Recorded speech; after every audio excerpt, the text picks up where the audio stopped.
Bonjour tout le monde, j'espère que ça marche pour vous. On va parler de l'internet des objets. Mais avant, un grand merci à tout le monde. Merci bien, c'est cool ce que vous faites, merci. Allez, découvrons ce monde de l'internet des objets. Alors c'est quoi? C'est un concept, c'est pas une technologie.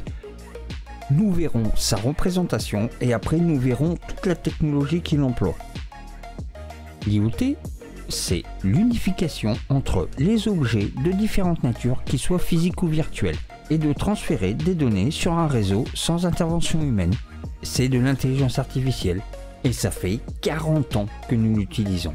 Elle a été créée en 1982. Et ces objets, qu'ils soient physiques ou nature, sont dotés d'identifiants uniques, ce qu'on appelle une adresse MAC. Et ça veut dire Media Access Control. Et donc pour vous expliquer ce que c'est comme une boîte postale de votre domicile. Chaque boîte est unique avec votre adresse personnelle, et bien chaque objet connecté a sa propre adresse. Donc imaginez le nombre d'appareils connectés en même temps, s'il n'y avait pas l'intelligence artificielle justement pour pouvoir traiter toutes ces données. On peut comparer ça à notre cerveau, nos neurones qui travaillent. Et tous ces objets, ils sont dotés de systèmes intégrés, comme des capteurs. Ah tiens, encore des capteurs. Des microprocesseurs, des antennes pour communiquer. Avec l'arrivée de l'internet, plus la mobilité qui se fait de plus en plus, il a fallu créer un système. Et oui, les portables, les tablettes, les montres connectées, pour pouvoir communiquer entre eux. Et dans de nombreux secteurs, nous l'utilisons aussi, comme par exemple la santé, merci à eux, l'agriculture, la mobilité urbaine aussi, les horaires de passage des bus, des trains, la synchronisation des feux.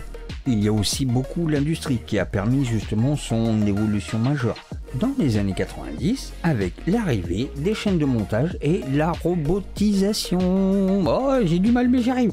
Avec aussi pour nous, le grand public, une évolution constante en ce moment sur la domotique. Ah, ça me donne une idée de vidéo. Tenez, bah regardez, allez, je vous prépare ça. D'ailleurs, n'hésitez pas à aller voir sur le site, justement, j'ai fait un sondage. Justement sur toutes les technologies et les prochaines vidéos, comme ça, et ben allez-y, allez voter. Votez pour moi, s'il vous plaît. Et cela, ça promet vraiment d'être passionnant. Avec l'arrivée de l'intelligence artificielle au grand public, l'accélération, elle va être énorme. Oui, une évolution, quand on voit simplement ce qu'il y a 10 ans simplement au niveau de la sécurité. Voilà, c'est imagé, il n'y avait pas les lasers, on ne voyait pas comme ça réellement. Mais ça faisait le même système. Et maintenant, regardez où on en est. 50 caméras qui surveillent 1000 personnes, et ben peuvent faire la reconnaissance ultra rapidement. Les caméras de suivi de position, les algorithmes de description d'images, grâce à l'IoT qui fait le lien entre tous ces systèmes. Par le passé, la transmission, elle se faisait par le PC et l'Internet. Et il y avait besoin d'un être humain pour pouvoir être transmis. Mais maintenant, avec le progrès avançant, l'arrivée de la mobilité connectée, eh ben, ça a permis justement l'utilisation de l'IoT. C'est une passerelle entre le réel et le virtuel à la vitesse de la lumière.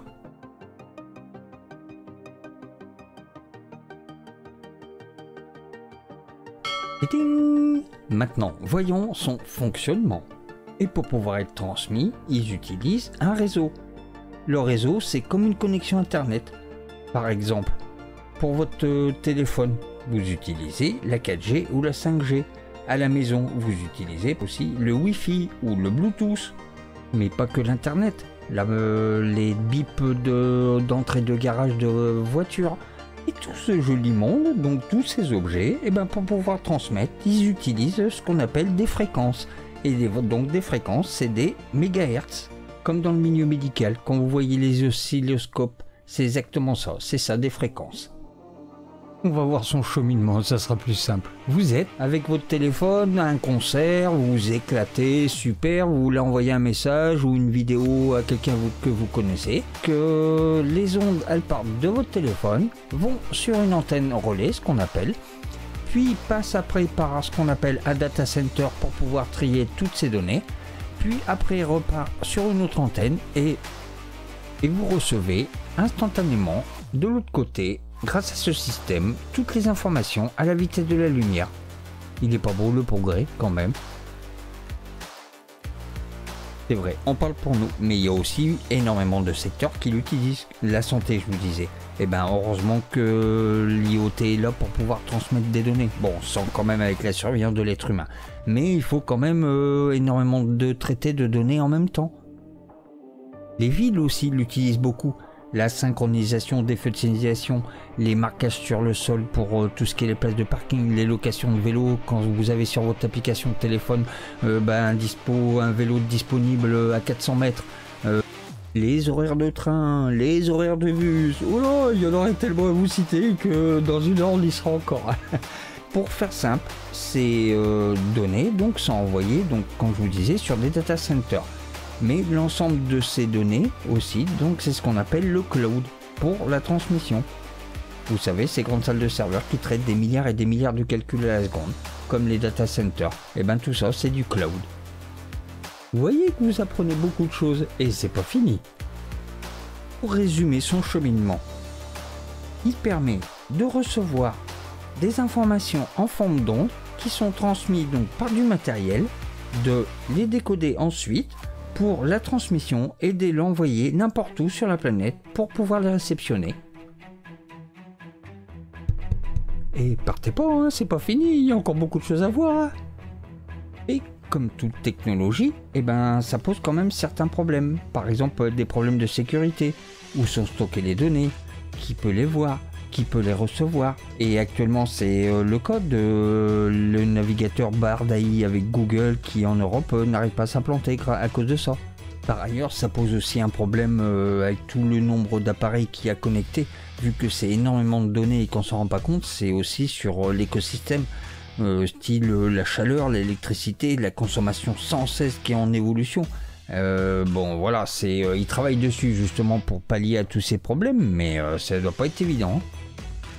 Et soyons optimistes quand même pour justement cet avenir de l'IoT, qui justement permettra d'avoir des accélérations grandissantes. La téléphonie qui va accélérer grâce à la 5G, on aura 10 fois plus de données qui nous arriveront dans le monde connecté.